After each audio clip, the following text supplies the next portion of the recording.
तपाईँ त यहीँको इन्टर्न डाक्टर होइन र? तपाईँले त देखे जस्तो लाग्छ।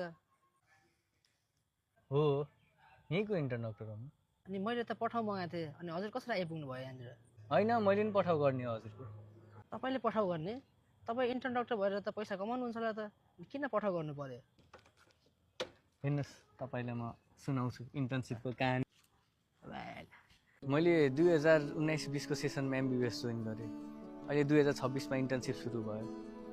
6 वर्ष लगाएर यति मेहनतले म इन्टर्नसिप पुगेँ।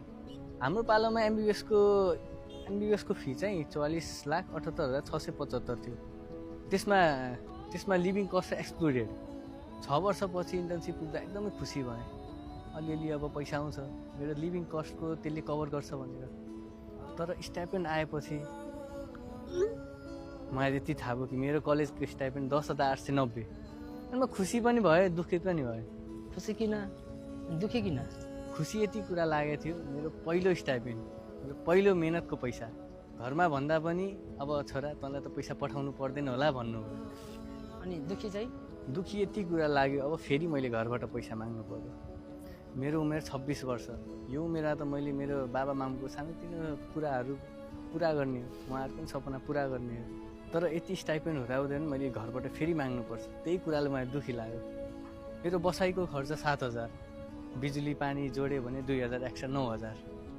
त्यसमा अब खानु पर्यो, खाजा खानु पर्यो, खाना खानु पर्यो, सबै जोडेर 12,000 जति हुन्छ।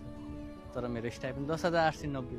सोचेको थिएँ अब मेरो पहिलो स्टाइपेन्ड केही किन्छु आफ्नो लागि, तर केही किन्न सकिनँ। यति 4 महिना बितिसक्दा पनि आफ्नो लागि मैले केही किन्न पनि सकिनँ।